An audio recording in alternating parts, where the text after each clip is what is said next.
সন্ধ্যার দিকে অনু ফিরে আসে। রুমে গিয়ে পরনের মোটা কোট খুলে চারিদিকে খুঁজতে শুরু করে অরুকে, কিন্তু কোথাও অরু নেই। ও ডাকতে ডাকতে করিডোরের অন্য মাথায় গিয়ে দেখলো অরু চুপচাপ ছাদ বারান্দার মেঝেতে বসে আছে, হাত দুটো দিয়ে রেখেছে ঠান্ডা রেলিংয়ে, তার উপর চিবুক।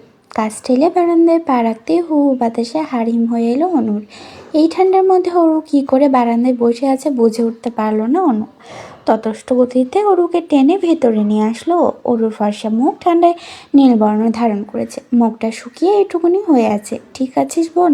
দুপুরে খেয়েছিস? অনুর উদ্গ্রীব প্রশ্নে সচকিত হয়ে উঠল অরু। শরীরের ক্লান্তিটুকু ঝেড়ে ফেলে দিয়ে মুখে প্রশস্ত হাসি ঝুলিয়ে বলল, খেয়েছি আপা, ভেতরে হাঁসফাঁস লাগছিল তাই বাইরে এসে একটু বসলাম। তুই খেয়েছিস? আর মা কেমন আছে? আমি দেখতে যাব মাকে। অনু স্বস্তির নিঃশ্বাস ছেড়ে বলে, মা আইসিইউতে আছে রে অরু, এখন গেলেও কাছে যেতে পারবি না, তার চেয়ে বরং কেবিনে শিফট করুক, তখন না হয় যাস। তোর কষ্ট হচ্ছে আপা, তাই না? না রে, কৃত্তিক ভাই আগে ভাগেই কোম্পানিকে সতর্ক করে রেখেছিল, তাই তারাই সব ঝামেলা সামলেছে। আমি তো শুধু মায়ের কাছে কাছে ছিলাম। দুবোন আরও অনেক সুখ দুঃখের আলাপ করছিল, তখনই নিচ থেকে কলিং বেল বেজে ওঠে। অনু বলে, তুই দাঁড়া, আমি গিয়ে দেখছি। একটু পর কতগুলো প্যাকেট নিয়ে ভেতরে আসে অনু। ওরও কৌতূহল নিয়ে শুধায়, এগুলো কি আপা? মনে তো হচ্ছে বিরিয়ানির প্যাকেট। বিরিয়ানির নাম শুনতেই সারাদিন না খাওয়া ওর পেট গুড়গুড়িয়ে ওঠে। কি বলিস আপা, তুই অর্ডার করেছিস? অনু এদিক ওদিক না বোধক মাথা নাড়ায়। তাহলে? অনু প্যাকেটগুলো টেবিলে রেখে বলল, তুই দাঁড়া, আমি কৃত্তিক ভাইকে একবার জিজ্ঞেস করে আসি। অনু কৃত্তিকের রুমে নক করে ঢুকলো। দরজাটা খোলাই ছিল। কৃত্তিক ল্যাপটপে কিছু একটা করছিল তখন। অনু একটু ইতস্তত হয়ে গলায় বলে, ইয়া মানে ভাইয়া, আপনি কি কোনো খাবার অর্ডার করেছিলেন? কৃত্তিক সজোরে এদিক ওদিক মাথা নাড়ায়, যার উত্তর না। অনু নিরাশ হয়ে যেতে যেতে বলল, তাহলে মনে হয় ভুল করে। অনু, পিছু ডাকে কৃতিক। অরু ফিরে তাকায়। আমার মনে হয় তোরা ফার্স্ট টাইম এসেছিস, তো তাই কোম্পানি তোদের ওয়েলকাম গিফট হিসেবে খাবারগুলো পাঠিয়েছে। আফটার অল তোরা চেয়ারম্যানের মেয়ে। অনু শুনে খুশি হয়ে গেল। ওপর থেকে অরুকে ডেকে বলল, খাওয়ারও, এগুলো কোম্পানি থেকে পাঠিয়েছে আমাদের জন্য। অরু আর অপেক্ষা করলো না। সারাদিনের অভুক্ত পেটটাকে আশকারা দিতে বসে পড়লো পেট পুজো করতে। খুশি মন নিয়ে অনু চলে যেতে কৃতিক আবারও নিজের কাজে মন দিল। সান ফ্রান্সিসকো থেকে মাইল 30 দূরে ছোট্ট নিজনেই সরল শহরতলির আবহাওয়া বড়ই অদ্ভুত। সপ্তাহে বড়জোর 2-1বার রোদের মুখ দেখা যায়, বাকিটা সময় ঘুটঘুটে মেঘাচ্ছন্ন আকাশ, নয়তো কুয়াশা ঢাকা ঝাপসা প্রকৃতি, তার উপর হাড় কাঁপানো ঠান্ডা তো আছেই। ঘরের মধ্যে কৃত্রিম তাপমাত্রা নিয়ন্ত্রণ ব্যবস্থা থাকায় সেই হিমধরা শীত ছুঁতে পারে না মানুষের শরীর। -0 ডিগ্রিতেও এদেশের মানুষের কর্মব্যস্ত জীবন অনড়। কিন্তু একা একা এভাবে রুমের মধ্যে বসে বসে ঠিক কতক্ষণ থাকা যায়? গত 2 দিন ধরে এইভাবে কাটাচ্ছে ওর। খাওয়া দাওয়া আর ঘুমাও। আবার সকাল না হতেই হসপিটালে ছোটে। কৃতিক বাড়িতে থাকা না থাকা একই কথা। সে কখন আসে কখন যায় সেই ধারণাটুকু পর্যন্ত নেই ওর। তাছাড়া এই বদমেজাজি লোকের সাথে মুখ দেখাদেখি না হওয়াটাই ভালো। এক কথায় গুড লাক। রুমের মধ্যে এদিক ওদিক পায়চারি করছে অরু। অলস মস্তিষ্কটা ভাবছে কি করা যায়, কিভাবে সময় কাটানো যায়। তখনই গুরু দায়িত্ব মনে পড়ার মতোই মনে পড়ে যায় নিখিল ভাইয়ের কথা। গত 2 দিনে ওরা তো ভুলেই গিয়েছিল নিখিল ভাইয়ের সাথে একই দেশে আছেও। কিন্তু মাত্র এই কয়দিনের দূরত্বে কিভাবে আপনাকে ভুলতে বসলাম আমি নিখিল ভাই? ওর অবচেতন মস্তিষ্ক বলল, ভালোবাসলে ভোলা যায়? তার মানে কি আমি তাকে ভালোবাসি না? না না, কি ভাবছি এসব? ভুলভাল চিন্তাদের দূরে ঠেলে দিয়ে নতুন ভাবনার সংযোজন করলো ও। যে করেই হোক নিখিল ভাইকে খুঁজে বের করব আমি, কিন্তু কিভাবে?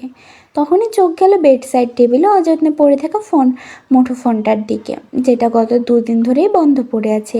ওরও এগিয়ে গিয়ে ফোনটা হাতে তুলে নিল। মনে মনে ভাবলো, এটাকে চার্জ দিয়ে লাভ নেই, কারণ ওর কাছে সিম কার্ড নেই। তাহলে এবার কি হবে? ওর পা দুলিয়ে খাটে গিয়ে বসে পড়ে। তারপর ভাবতে ভাবতে আনমনে বলে, আমাকে ধাপে ধাপে এগোতে হবে। সবার আগে নিখিল ভাইয়ের ভার্সিটি খুঁজে বের করতে হবে, আর সেটা জানতে হলে তিথিকে কল করতে হবে। একমাত্র ওই জানবে নিখিল ভাই কোন ভার্সিটিতে হায়ার স্টাডিজের জন্য এসেছে। তারপর অ্যাড্রেস নিয়ে সোজা নিখিল ভাইয়ের মুখোমুখি। কথাটা ভেবেই লজ্জায় নিজের মুখে 2 হাত চেপে মুচকি হাসে ওরু। কিন্তু তিথির সাথে যোগাযোগ করার উপায় কী? বুদ্ধিদীপ্তদের মতো চোখ জোরে বড় করে ওরু বলল, আইডিয়া। এত বড় বাড়িতে নিশ্চয়ই একটা ল্যান্ডলাইন থাকবে। হ্যাঁ থাকবেই, শুধু খুঁজে বের করতে হবে। নিজেকেই নিজে আশ্বাস দিল ও। তারপর আর দেরি করলো না, তৎক্ষণাৎ ডায়েরির পাতা থেকে তিতির নাম্বার টুকে রাখা পৃষ্ঠাটা ছিঁড়ে নিচের দিকে ছুট লাগালো নতুন কোনো সুযোগের আশায়। বেখেয়ালি ওরও এক প্রকার নাচতে নাচতে নিচে নেমে এলো, তবে শেষ সিঁড়িটা পেরোতেই ওর পায়ের উদ্যম গতি থেমে গেল। সেই সাথে হাস্যজ্জ্বল মুখটাও চুপসে গিয়ে থমথমে দৃশ্য ধারণ করলো। অন্ধকার হলরুমে কালকের মতোই ডিভানে বসে টি টেবিলের ওপর দুপা তুলে বাইক রাইডিং গেম খেলছে কৃতিক। ওর মনে মনে বিরক্ত হলো, এত বড় হয়ে সারাদিন ভিডিও গেম খেলে এই লোক। আশ্চর্য, অফিস টফিস নেই নাকি? আবার হতেও পারে কোটিপতি বংশের একমাত্র উত্তরাধিকারী মিস্টার কুম্ভকর্ণ। নিজের মনের কথাই নিজেই ঠোঁট টিপে হেসে ওঠে অরু। সঙ্গে সঙ্গে মনিটরের গেমটা পোজ হয়ে যায়। কৃতিক ভ্রু কুচকে ওর দিকে তাকিয়ে থাকে কয়েক সেকেন্ড, তারপর গম্ভীর স্বরে বলে, হোয়াট হ্যাপেন? এভাবে হাসছিস কেন? আমি বয়সে তোর থেকে ঠিক কত বছরের বড় তুই জানিস? ওর হাসি থেমে যায়। চারিদিকে ঘুটঘুটে অন্ধকার, তার সাথে নিস্তব্ধ পরিবেশ। কেবল মনিটর থেকে আসে মৃদু আলো ছাড়া আর কোনো আলোয় জ্বলছে না হলরুমে। জানালা থেকে শুরু করে কাচের দেয়ালের পর্দাটা পর্যন্ত টেনে দেওয়া। এমন পরিবেশে কৃতিকের রাগী আওয়াজ বেশ ভয়ানকই ঠেকলো ওর কানে। আর এই মুহূর্তে কৃতিক যে ওর দিকে জল শক্ত করে তাকিয়েছে, ব্যাপারটা ভয়ের উপর যা থাকে সেখানে গিয়ে পৌঁছেছে। ওর এই নীরবতা ভাঙতে চাইলো, তাই তো নিস্তব্ধতা কাটিয়ে রিনরিনে আওয়াজে বলল, আপনার অফিস নেই? কোন অফিস? মা কী বলছেন? আপনাদের company JK group? Wait, JK তার মানে কোম্পানিটা আপনার নামে? আর কালকে ওই ভাইয়াটা আপনাকেই ডাকছিল জায়ান্ট ঋত্বিককে ছোট করে জেকে? আঙুল নাড়িয়ে নাড়িয়ে ওর করা বিশ্লেষণ কৃতিক শুনেছি কি শোনেনি কে জানে। ও আবারও মনিটরে নজর দিয়ে পড়ল, আমার সামনে একদম হাসবি না তুই, তোর হাসিটা বিশ্রী লাগে আমার। আর ওটা আমার নয়, তোর মায়ের অফিস। আর না ওখানে আমি বসি, তুই চাইলে অবশ্য বসতে পারিস। ওর মনে মনে ভরকায়, কি বলে এই লোক? আমি কেবল কলেজ পাশ করে অ্যাডমিশন নিলাম, উনি কি ঠাট্টা করছেন? মানুষ এত সিরিয়াস ফেস নিয়েও ঠাট্টা করতে পারে? অদ্ভুত। ওরও আর ঘাটায় না কৃতিকে, বেশি ঘাটালে হুট করে কি জানি কি অপমান করে বসে, তার ইয়ত্তা নেই। তাই ওরও কথা ঘুরিয়ে বলে, বলছি যে লাইটটা জ্বালাতাম, একটু কাজ ছিল। নো, সচকিত জবাব আসে কৃতিকের দিক থেকে। কিন্তু কেন? আমার অন্ধকার ভালো লাগে, তাই যা করার এই অবস্থাতেই করে যা। হালকা নিঃশ্বাস বেরিয়ে এলো ওরুর বুক ছেড়ে। কৃতিক বলেছে মানে সেই কথা, এক চুলও নড়বে না। তাই অন্ধকার হাতড়ে ল্যান্ডফোনের সামনে গিয়ে সফেদ কার্পেট বিছানো মেঝেতে বসে পড়লো ওরু। কাগজ থেকে খুব সাবধানে নাম্বারটা ঠুকে কল লাগলো তিথির নাম্বারে। কয়েকবার রিং পড়তে কল ধরেছে তিথি। বাংলাদেশে তখন রাত 10টা কি 11। তবুও কথা শুনে মনে হচ্ছে ঘুমে কাতরাচ্ছে তিথি।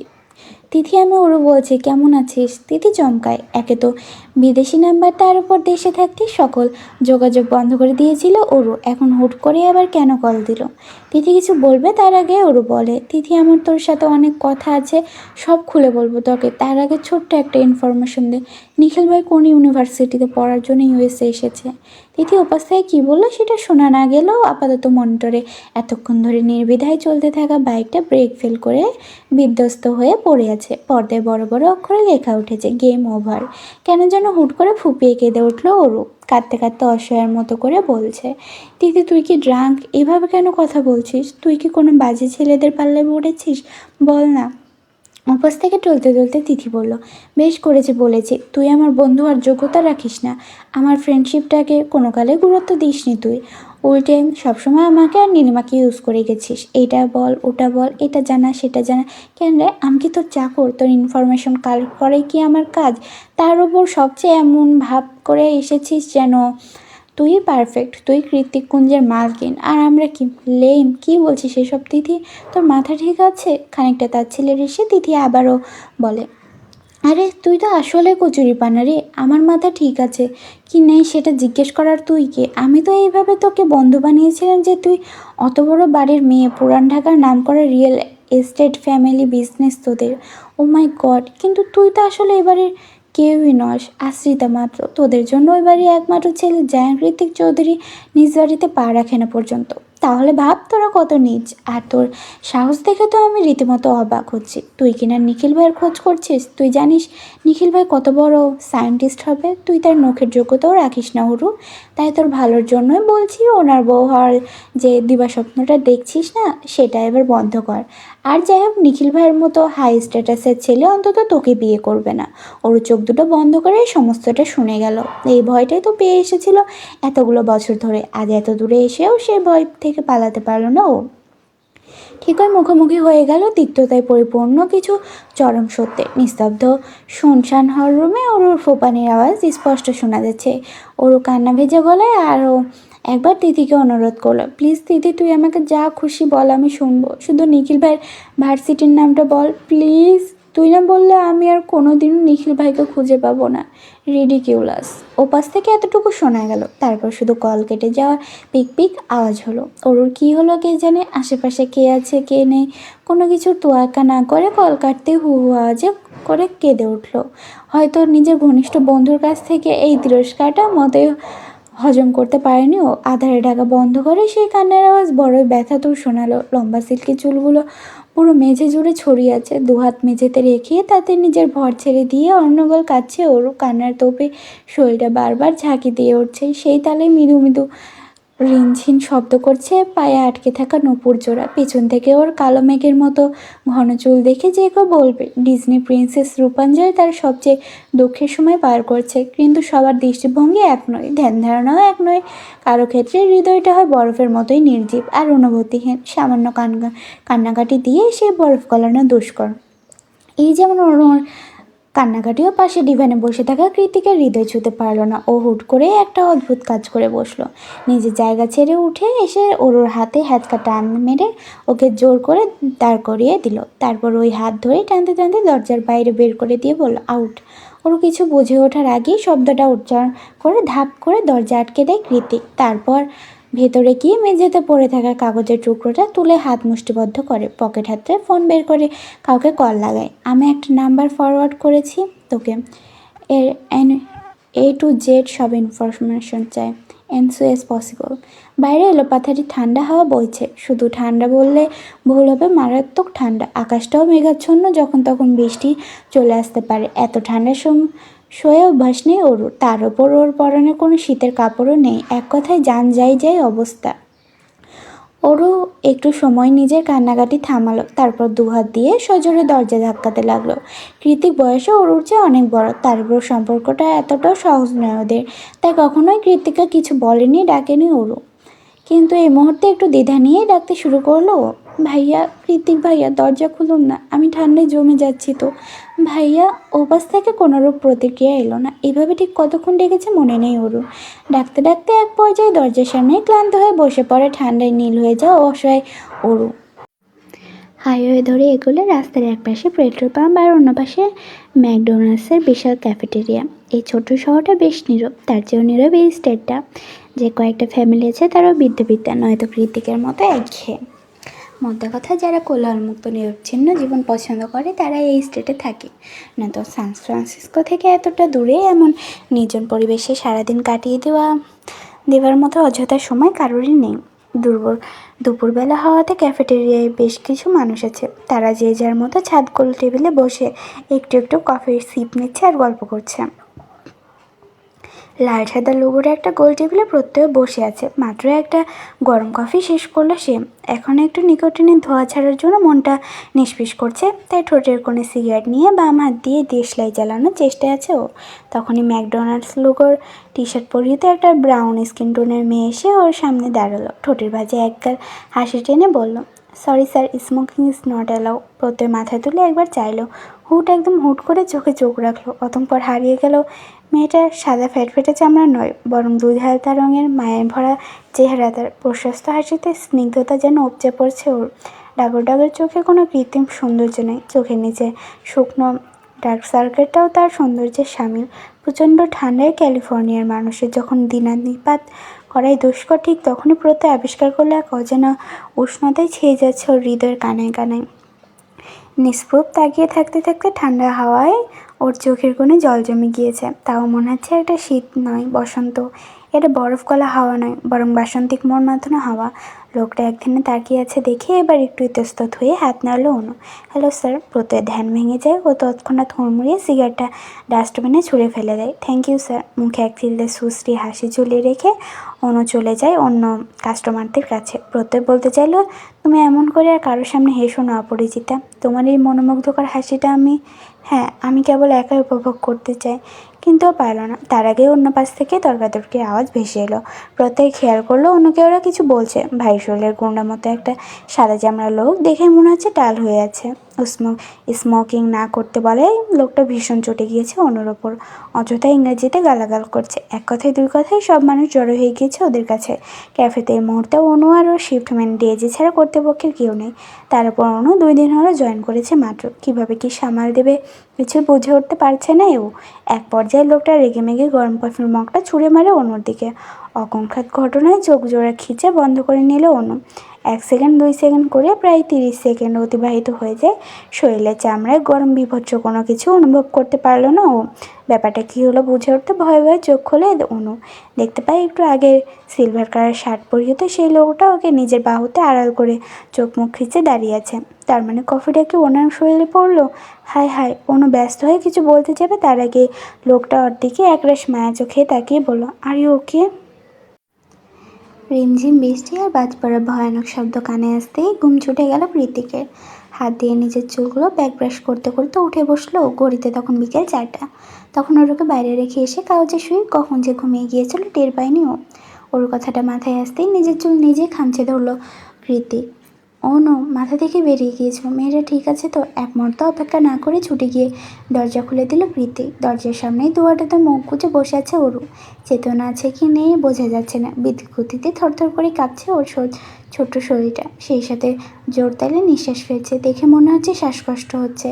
মাত্রাতিরিক্ত ঠান্ডায় ফ্যাকাশে নীল বর্ণ ধারণ করেছে পুরো শরীর। ওর এই অবস্থা দেখে আড়ালে দীর্ঘশ্বাস ত্যাগ করলো কৃতিক। তারপর আলগোছে বাচ্চাদের মতো করে নেতিয়ে পড়া ওরুকে 2 হাতে তুলে নিল নিজের কোলে।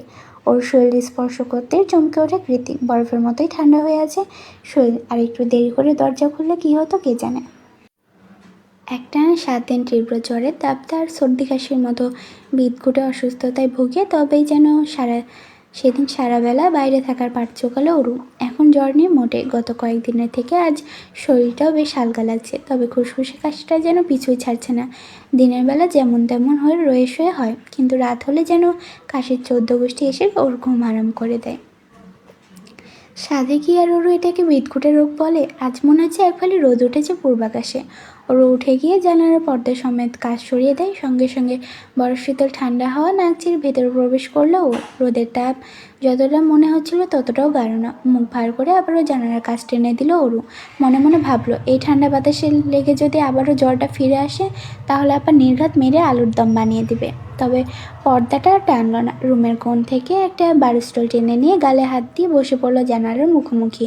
প্রকৃতির আবহমান উত্থান পতন দেখতে দেখতে যখন ভাবলেশীন হয়ে পড়ে অষ্টাদশীর উদাসীন মন, তখনই রুমের বাইরে হাতের আঙুল দিয়ে দরজায় টকটক আওয়াজ তুলে কড়া নাড়ে অষ্টাদশীর মনে গ্রীকগট খ্যাতি প্রাপ্ত সুদর্শন যুবক। ওরু পেছনে ঘুরে তৎক্ষণাৎ দেখলো পুরো ফর্মাল ড্রেস আপে সব পকেটে হাত গুজে দাঁড়িয়ে আছে কৃতিক। চুলগুলো আজ এলোমেলো নয়, বরং হেয়ার জেল দিয়ে পরিপাটি করা। সফেদ শার্টের উপর নেভি ব্লু কোটি আর গ্রে রঙের রিস্ট ওয়াচে তাকে অসম্ভব মানিয়েছে। অবশ্যই এটা নতুন কিছু নয়। প্রথম 2 দিন বাড়িতে সারাক্ষণ গেম খেলে কাটালেও গত 1 সপ্তাহ ধরেই প্রতিদিন রেডি হয়ে কোথাও যায় কৃতিক। ওরু জানে না কৃতিক কোথায় যায়, আর জানতেও চায় না। কারণ ওরুর চোখে কৃতিক একজন নির্দয় মানব। কতটা অমানুষ হলে একজনকে এমন প্রতিকূল আবহাওয়ায় ঘর থেকে বের করে দিয়ে ঘুমিয়ে যেতে পারে মানুষ, ভেবে পায় না ওরু। আর না কৃতিকের কাছে এর কোনো জবাব আছে। এই লোক বেপরোয়া স্বভাবের জানতো ওরু, তাই বলে তাও বিনা কারণে। এখনও সেসব কথা ভাবলে মাথাটা জ্বলন্ত লাভায় টকবক করে ওঠে অরুর।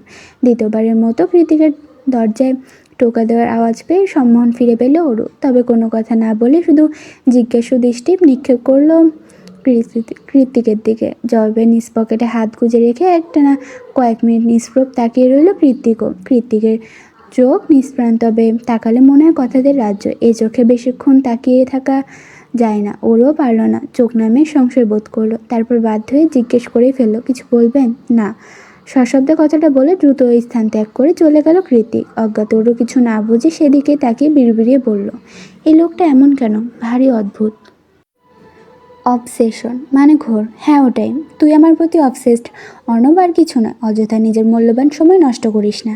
আমার জীবনটা পদ্মপাতার জলের মতোই, আজ আছি কাল নেই। দেখা গেল নিজে বাবার হাতেই। বাক্যটুকু আর শেষ করতে পারল না এলিসা। তার গায়ে ফোনের ওপাশ থেকে কড়া গলায় শাসিয়ে উঠল অর্ণব, চুপ করবে এলিসা? এই একবাসী গল্প শুনিয়ে শুনিয়ে আমার আর কতদিন দূরে সরিয়ে রাখবি আমাকে? যেদিন নিজ চোখে দেখবি সেদিন বুঝবি আমি কোনো বাসি কিংবা বেহুদা কথা বলছি না। যেদিন দেখব সেদিন তুই একা থাকবি না, আমরা তিনজনই তোর সাথেই থাকবো। নিজেকে এতটা হেল্পলেস ভাবার কিছু নেই। আমার জন্য তোরা কেন বিপদে পড়তে যাবি? অর্ণব শীতল কণ্ঠে বলল, তুই আর আমরা কি আলাদা বল? এলিসা জবাব দেয় না। এই অর্ণবটাকে বুঝিয়ে বুঝিয়ে হয়রানও নিজেই। কাজের কথা বলতে গেলেও ঘুরিয়ে ফিরিয়ে প্রেম টপিকে চলে আসে আশ্চর্য। কিন্তু অর্ণব বা কী করবে? ভালোবাসা তার পরিস্থিতি বুঝতে চায় না, আর না মানতে চায় কোনো বাধা। নইলে এলিসার মতো নামকরা পকার প্লেয়ারকেই কেন ভালোবাসতে গেল ও? দুনিয়াতে আর কি কোনো ভালো মেয়ে ছিল না? একটা দীর্ঘশ্বাস ছেড়ে এলিসা শুধায়, এখন কোথায় আছিস? গাড়িতে, আজকেই ইউএসএ ফিরলাম। এর মধ্যে কৃত্তিক আবার কারো ডিটেলস চাচ্ছে, ওটা বের করে দিয়ে এখন বাসে যাচ্ছি। তাদের জন্য আবার তোদের জন্য আমার ডিটেকটিভ এজেন্সি জবটা আর বৈধ থাকলো না। The great hacker Arnab Sayanta যদি বেস্ট ফ্রেন্ড হয়, তবে ফ্রেন্ড উইথ বেনিফিটকে না চাই বল? অর্ণব উচ্ছ্বসিত গলায় বলল, চল না আজ সিনেমা হলে গিয়ে ফ্রেন্ড উইথ বেনিফিট মুভিটা দেখে আসি। শুধু তুই আর আমি। হেভি রোমান্টিক মুভি, আমি 10 বারেরও বেশি দেখেছি। তুই একটা নষ্ট। বিরক্ত হয়ে কল কেটে দিলে এলিসা। এই ছেলে সারাক্ষণ মাখো মাখো ভাব, কী করে এত নাম করা হ্যাকার হলো? তৎক্ষণাৎ ভাবনার সুতোয় টান পড়লো ওর। অযাচিত মন বলল, ওয়েট, কৃত্তিক কার ডিটেলস যাচ্ছে অর্ণবের কাছে? নতুন করে আবার কার সাথে ঝামেলা পাকাতে চাইছে ও? ঘড়ির কাঁটায় ঠিক সন্ধ্যা 7টা। কৃত্তিক মাত্রই বাড়িতে এসেছে। বেশভূষা দেখে মনে হচ্ছে বাইক রাইডিংয়ে গিয়েছিল সে। পাসওয়ার্ড দিয়ে দরজা খুলে হলরুমের মধ্যেখানে পা রাখতেই দুপা নিজ গতিতে থমকে গেল ওর। ভেতরে ক্রমান্বয়ে ছড়িয়ে পড়লো অজানা লাভডুট। সেখানে কিছুক্ষণ একইভাবে দাঁড়িয়ে থেকে ধীর পায়ে এগিয়ে এলো সবচেয়ে কর্নারের কাউচের দিকে। ঘাটে সামান্য কাত করে মুখে একটা বাঁকা হাসি ঝুলিয়ে রেখে দেখতে লাগলো ঘুমন্ত মেয়েটাকে। এই মেয়েটা ওর চেনা, খুব চেনা। যেখানে মেয়েদের প্রতি তীব্র অনীহা ওর, সেখানে এই হাঁটুর বয়সী মেয়েটার প্রতি অদম্য আসক্তি। অথচ এই অনুভূতিগুলোকে কত বছর ধরে অস্বীকার করে যাচ্ছে ও। খুবই সন্নিকটে একজনের উপস্থিতি স্পষ্ট, অথচ তখনও হলরুমের নরম গদিতে হাত পা ছড়িয়ে ছিটিয়ে ঘুমাচ্ছে অরু। গভীর ঘুমে তলিয়ে থাকায় জামা কাপড়েরও হদিস নেই। প্লাজো টি শার্ট দুটোই জায়গা থেকে সরে গিয়ে শরীরের অর্ধেকাংশ উন্মুক্ত। হলরুমে জ্বালিয়ে রাখা বিস্তর ফকফকে সাদা আলোয় সেসব কিছুই কৃতিকের চোখে দৃশ্যমান। ও না চাইতেও এক ঝলক পা থেকে মাথা অবধি পরক করলো অরুকে। হুট করে কেমন ঘোর লেগে গেল দু চোখে। নেশাগ্রস্তদের মতোই চোখ দুটো ঝাপসা লাগছে ওর।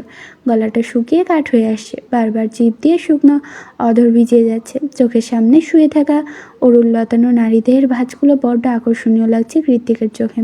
বয়সের তারতম্য, সম্পর্কের জটিলতা সবকিছু কয়েক মুহূর্তের জন্য ভুলতে বসেছে দ্য গ্রেট পার্সোনালিটি খ্যাত জায়ান্ট কৃতিক চৌধুরী। মেয়ে মানুষের নাকি তার অ্যালার্জি। ভার্সিটির টিচার থেকে স্টুডেন্ট সবাই তো এটাই জানে। কিন্তু এখন এই মুহূর্তে এমন কেন হচ্ছে? 8 বছর আগে তৈরি হওয়া প্রণয়শক্তি কেন বা হুট করে মাথাচড়া দিয়ে উঠছে? তাহলে কি কৃতিক অরুকে নয়, বরং নিজ অনুভূতিকে ঘৃণা করে? সৎ মায়ের মেয়ের প্রতি এতটা দুর্বলতা কোন সমাজে মেনে নেবে না? বাঙালি কোন সমাজ তো একদমই নয়। তাই তো নিজে বাঙালি হয়ে বাঙালিদের প্রতি এত রাগ ওর। ভালোবাসায় আবার সমাজ কিসের? ধর্মে যার প্রাধান্য আছে, সমাজে তার স্বীকৃতি নেই কেন? ভেবে পায় না কৃতিক। এই মুহূর্তে ভাবতেও চায় না কোনো কিছু। ওর চোখে পৃথিবী এখানেই থমকে গিয়েছে। পায়ে পায়ে এগিয়ে গিয়ে ওর শিউরে ধপ করে বসে পড়ে কৃতিক। ফ্লোরে উড়ুধুরু হয়ে পড়ে থাকা লম্বা চুলগুলোর দিকে এক পলক গভীর দৃষ্টিতে তাকিয়ে ওর কানের কাছে এসে হিসিয়ে কৃতিক বলে, আবার কেন ফিরে এলি এই আধপোড়া জীবনে? বাকিটা পুড়িয়ে দিতে? তারপর একটা কপট হাসি খেলে গেল কৃতিকের ঠোঁটের কোণে। মুখটা আরও একটু সামনে বাড়িয়ে একই সুরে বলল, এবার যদি সত্যি তোর আসক্তি থেকে নিজেকে সামলাতে না পারি, তাহলে বিশ্বাস কর তুইও পড়বি আমার দহনে। পোড়াবো আমি তোকে। এখন তো ছোট নেই, তাহলে তুই কেন বেঁচে যাবি? এবার আর আমি একা নই, আমরা দুজনে মিলে প্রণয়াসক্তি হব। কৃতিক অযাচিত ঘরের বসে আরও কিছু বলতে যাবে, তার আগে অরু ঘুমের তালে একটু নড়েচড়ে ওঠে। অকস্মাৎ সম্বিত ফিরে পেল কৃতিক। কী করছিল ওটা? সঙ্গে সঙ্গে অরুর থেকে তাকিয়ে কপাল কুঁচকে ফেলল ও। এক ঝটকায় উঠে দাঁড়িয়ে ওয়ার্ড্রপ থেকে একটা লম্বা চাদর বের করে ছুঁড়ে মারলো অরুর উন্মুক্ত গায়ে। এমনভাবে দূর থেকে ছুঁড়লো যেন অরুর শরীরে কোনো নোংরা লেগে আছে। গায়ে কাঁথা জাতীয় কিছুর উপস্থিতি টের পেয়ে সেটাকে ভালো মতো গায়ে পেঁচিয়ে অন্য পাশ হয়ে শুয়ে পড়লো অরু। সরু জায়গা হওয়াতে পাশ করতে কাচের টি টেবিল থেকে ছোট বাইকের শোপিসটা পড়ে যাচ্ছিল মেঝেতে। তৎক্ষণাৎ সেটাকে ক্যাচ করে নিল কৃতিক। বাইকে বসে হেলমেট পরা 1.5 ইঞ্চি সাইজের পুতুলটাকে চোখ পাকিয়ে হিসিয়ে বলল, don't you dare to make a sound.